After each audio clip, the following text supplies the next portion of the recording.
we are learning the beautiful process of manifesting our inner desire with the wonderful book Ask and It Is Given, written by Esther and Jerry Hicks, Teachings of Abraham Hicks.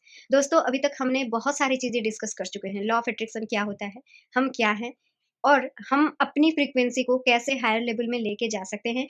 इसी के इसी चीज को सीखने के लिए हम इस किताब को फॉलो करते हुए one by one chapter cover करते जा रहे हैं। और आज का जो चैप्टर है, chapter 10, the 3 steps to whatever you want to be, do और हैव। और इस चैप्टर को खत्म होने के बाद आप सबको जिंदगी में ऐसी कोई चीज नहीं दिखेगी जो कि आप नहीं बन सकते या फिर नहीं पा सकते। सो आज के अब्राहम हिक्स के टीचिंग्स के सेशन में आप सबका स्वागत है दोस्तों। Don't miss the wonderful session. दोस्तों, यहाँ पर हमने डिस्कस किया कि द 3 स्टेप्स बड़ी ही सिंपल सी स्टेप्स हैं। Step 1 ask, step 2 it is given, step 3 allowing.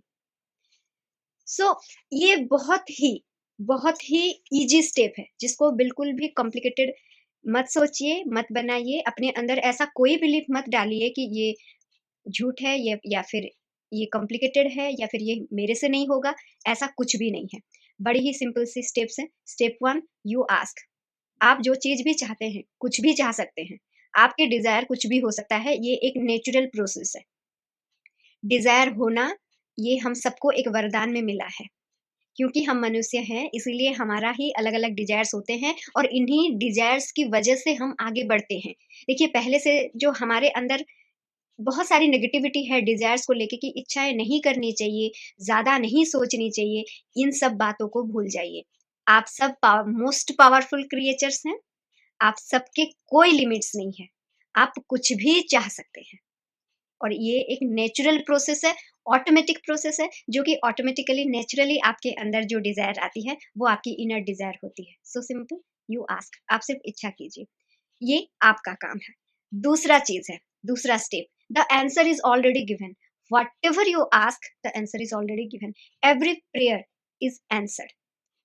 जो भी आप चाहते हैं वो ऑलरेडी इस दुनिया में है, जिसके बारे में हम ब्रीफली हमारे लास्ट जो चैप्टर्स हैं, जो सेशंस हैं, उसमें डिस्कस किए हैं। अगर आप चाहें तो बुक के थ्रू भी जा सकते हैं, मेरे वीडियोस के थ्रू भी जा सकते हैं। सो स्टेप 2 क्या है? The answer is already given. ये किसका काम है? ये आपका काम नहीं है।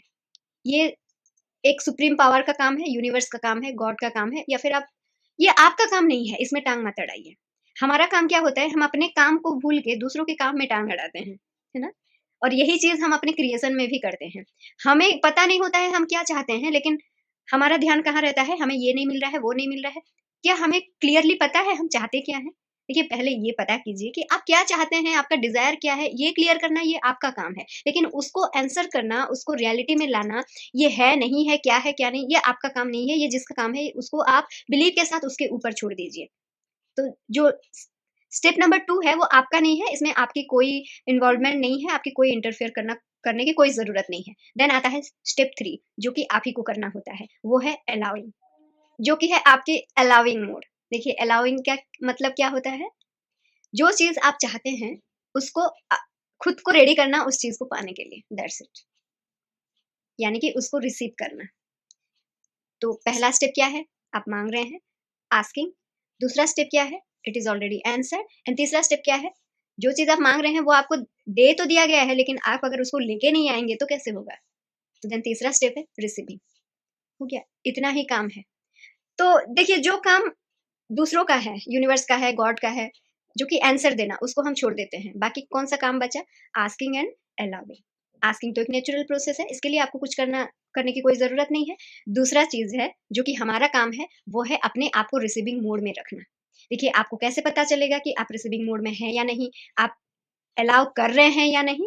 वो आपको बताएगी आपके इंडिकेटर, आपकी फीलिंग्स। अगर आपकी फीलिंग्स अच्छी है, आप अपने डिजायर्स को लेके अच्छा महसूस कर रहे हैं, तो आप यूनिवर्स के साथ अलाइनमेंट में हैं, आप अलाउइंग के मोड में हैं। और उसी डिजायर्स को लेके अगर आप नेगेटिव फील कर रहे हैं, तो आप अलाउइंग के ठीक ऑपोजिट मोड पे हैं। देखिए, कभी-कभी हम कन्फ्यूज़ हो जाते हैं, हमें ये डिस्टिंक्ट करना मुश्किल हो जाता है कि क्या हो रहा है? हम तो ये चीज़ नहीं चाहते, लेकिन वो हमारी ज़िंदगी में क्यों आता है? देखिए, हर डिज़ायर्स के 2 पल्लू होते हैं, 2 साइड्स होते हैं, हर एक डिज़ायर्स के। मान लीजिए आपकी गाड़ी पुराने हो गए हैं, तो ऑब्वियसली आपको एक इच्छा होगी कि मेरी नई गाड़ी होती तो अच्छा होता, है ना?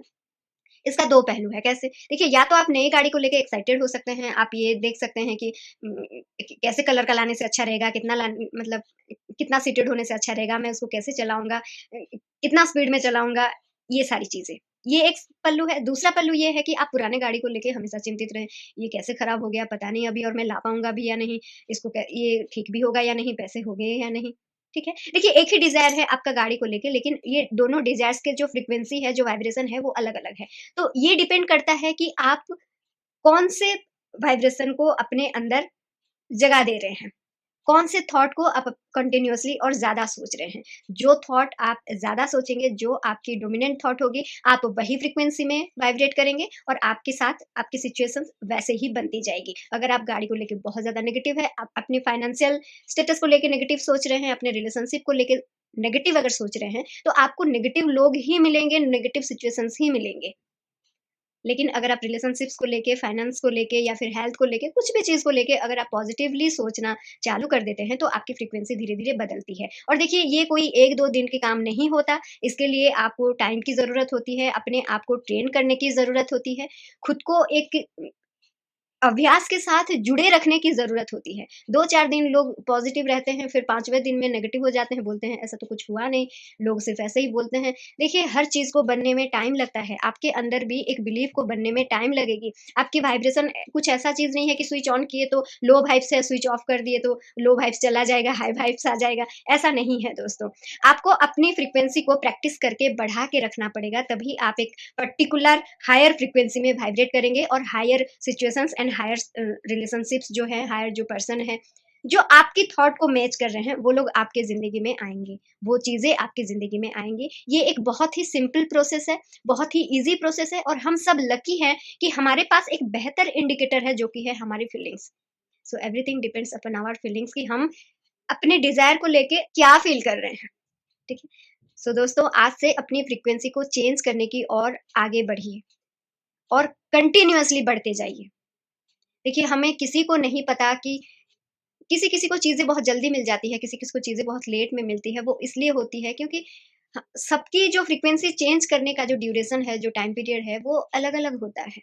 इसीलिए किसी को भी अपने साथ कंपेयर मत कीजिए, किसी की सिचुएशन को, कोई रिलेशन को, किसी चीज़ को अपने साथ कंपेयर मत कीजिए और अपने आप को ट्रेन कीजिए उस हायर फ्रीक्वेंसी में वाइब्रेट करने के लिए और उस रिसीविंग मोड में अपने आप को हमेशा बनाए रखने के लिए। तभी हम जो भी माँगेंगे, वो हर चीज़ हमें दिखने लगेंगी क्योंकि ऑलरेडी वो चीज़ें हमारे पास है। Every prayer is answered, every question is answered. इस चीज़ के ऊपर बिलीव रखते हुए हम दूसरे चैप्टर में और बहुत सारी चीज़ें सीखेंगे दोस्तों। Till then bye bye and thank you so much for watching.